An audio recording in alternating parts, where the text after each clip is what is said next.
Hello everyone, and welcome to this video on Mitigation Potential, Annex 6 for the outline phase.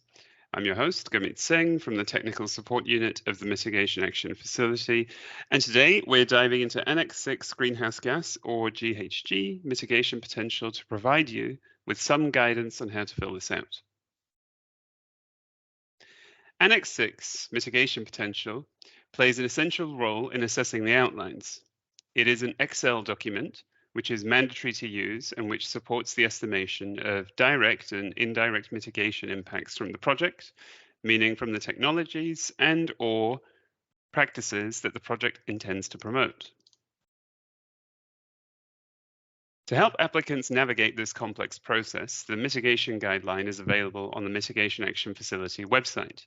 It serves as a valuable resource, offering instructions on how to fill out the mitigation Annex 6 appropriately, avoiding common pitfalls in estimating and presenting the mitigation potential of a project. You are also welcome to check the MNE framework available on our website, which also includes a guidance sheet, or IGS, on mandatory core indicator M1, reduce greenhouse gas emissions. General structure. The mitigation Annex 6 follows a general structure that can be adapted as needed for various project aspects.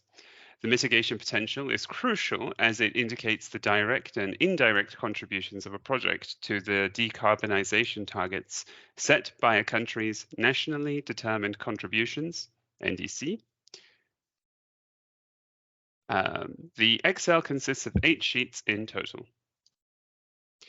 The first sheet.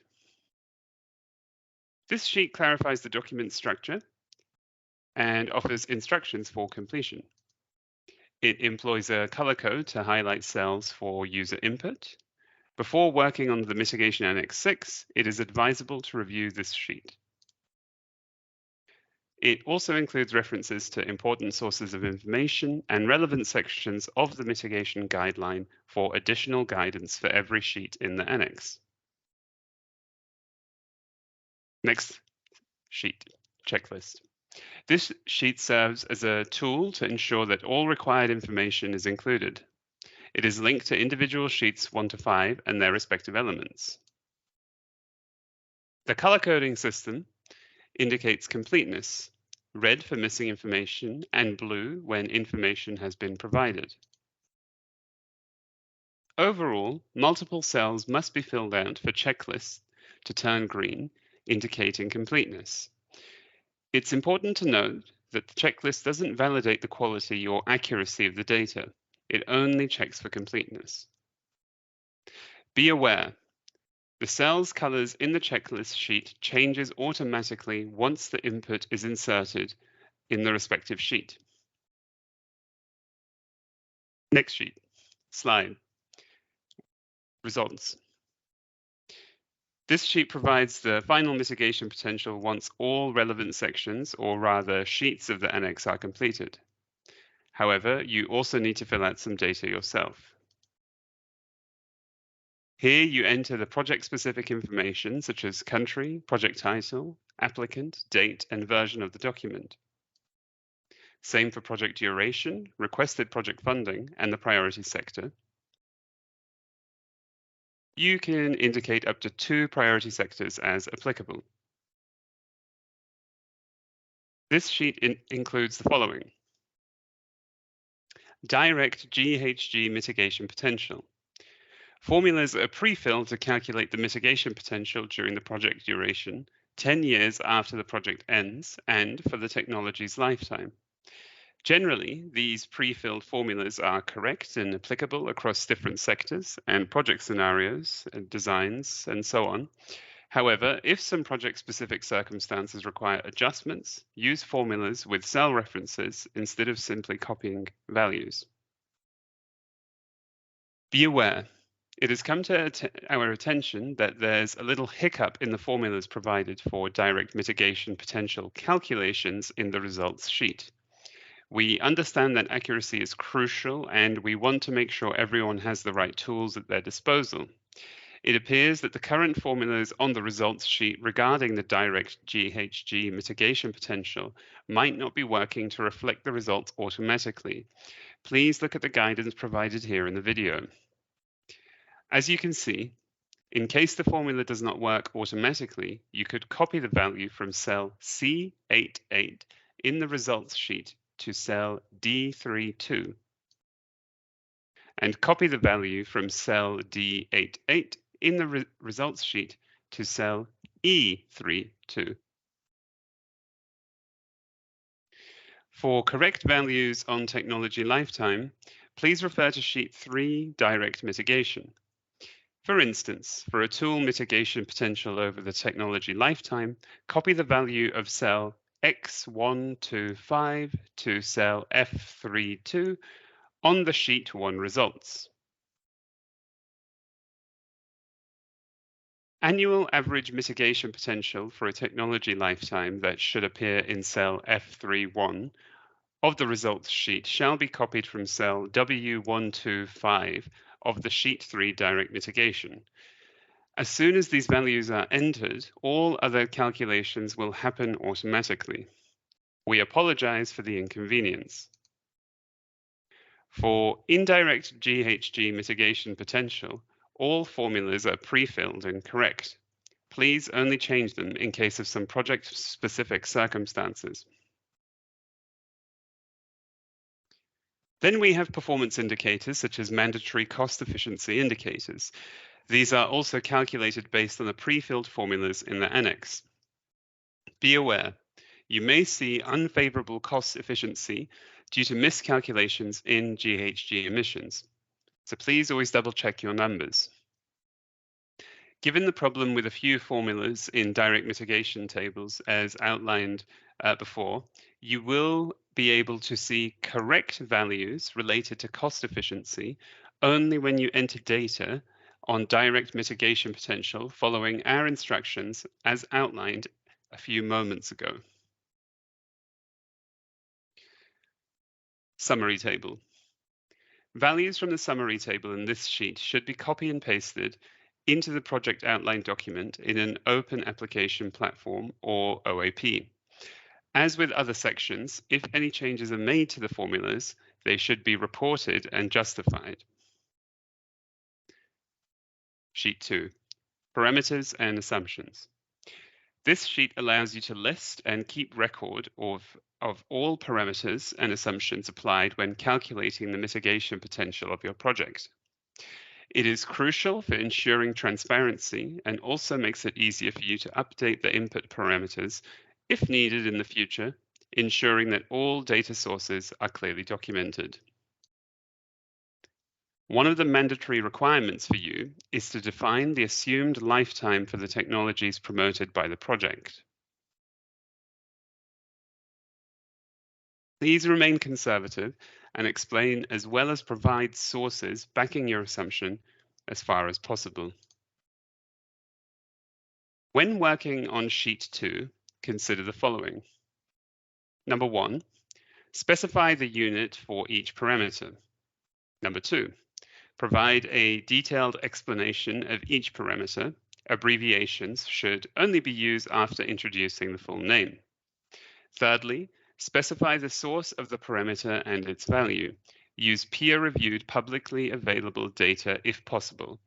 Recent data from the past 3 years is preferred, and if older data is used, justify its continued validity. And finally, explain the data used for emission reduction calculations and why it is considered appropriate. Be aware that sometimes applicants may struggle to define assumptions and as a result may decide to leave this section incomplete.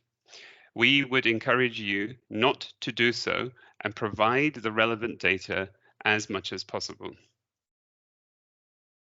Sheet 3, direct mitigation. This sheet serves for assessing and understanding the direct mitigation potential of a project, including parameters such as project boundaries, emissions, emission reductions, accuracy of data, and associated risks.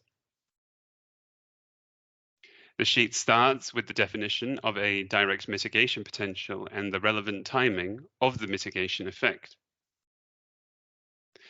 Description of mitigation potential. This section outlines the project's mitigation potential in general and the approach applied to determine it, including relevant technology, intervention details, for example, size, volume, lifetime, operational output, reference to methodologies, for example, clean development mechanism, and key calculations should be provided. Description of project boundary. A description of the project boundary is required, explaining the scope and extent of the project. Baseline emissions. This section details the business as usual, BAU, scenario, and outlines how baseline emissions are calculated. If the project's baseline scenario is different from BAU, you need to explain why. Calculation table for baseline emissions. Formulas with cell references are used to calculate the baseline emissions during project implementation, 10 years after project completion and beyond. Each row must specify what it calculates, the approach or source used, and the unit of measurement.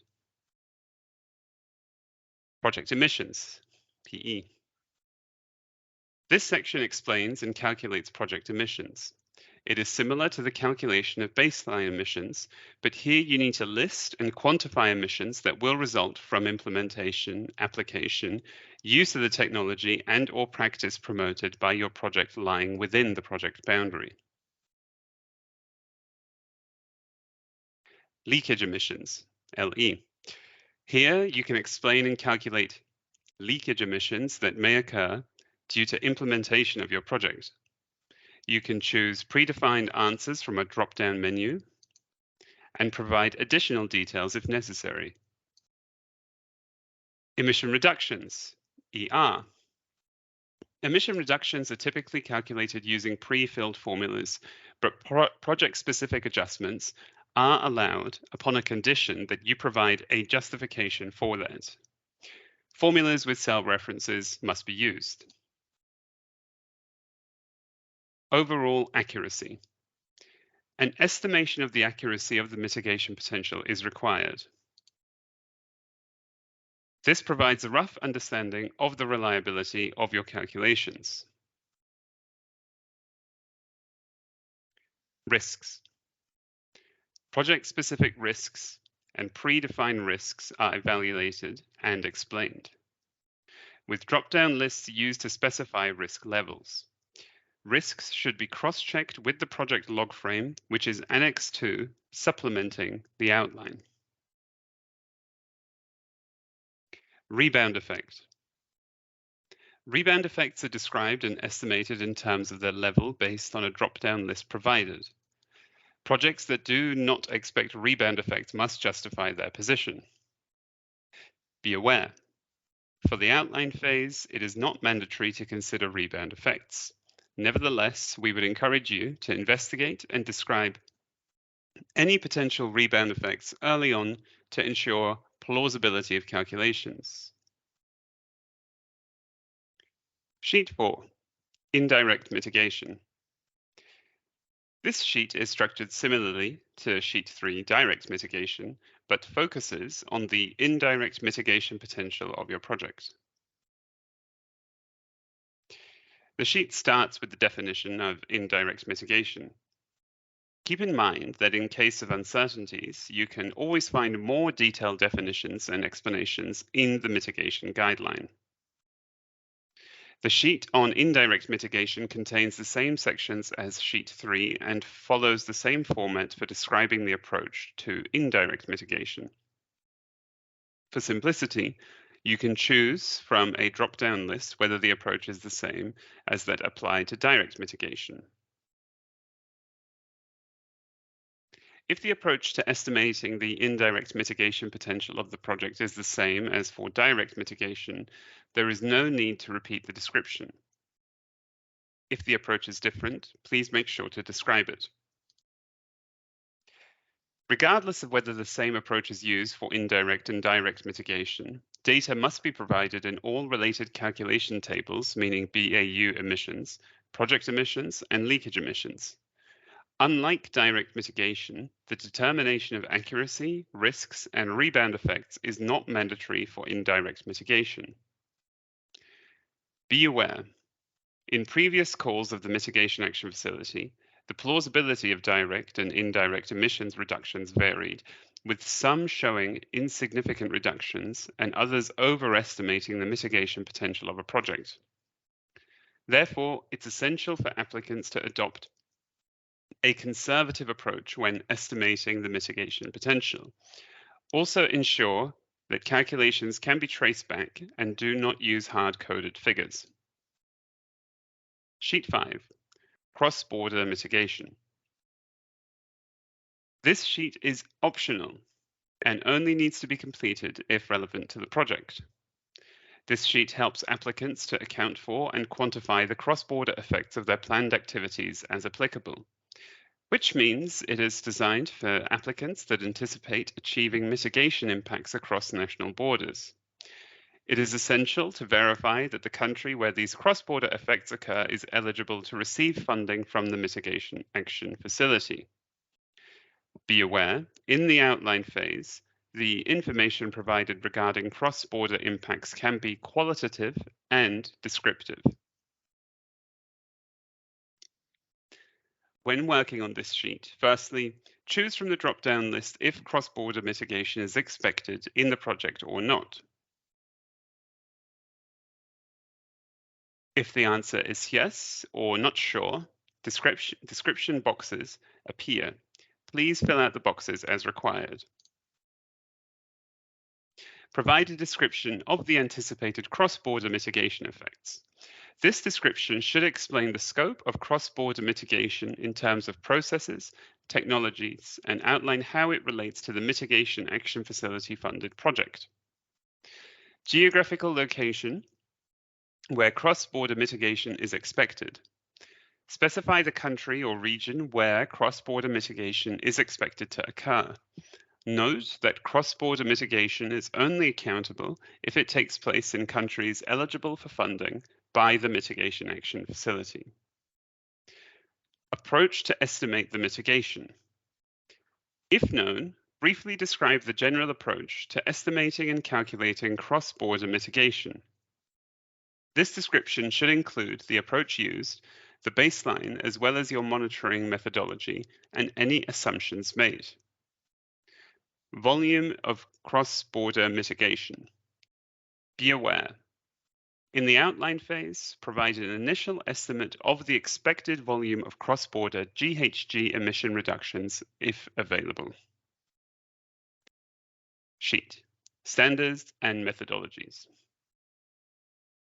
This sheet serves as a reference point to ensure that GHG emission reductions calculations adhere to fundamental principles of GHG accounting and are conducted using appropriate methodologies and standards. This sheet does not require any user input. It serves as a resource for applicants.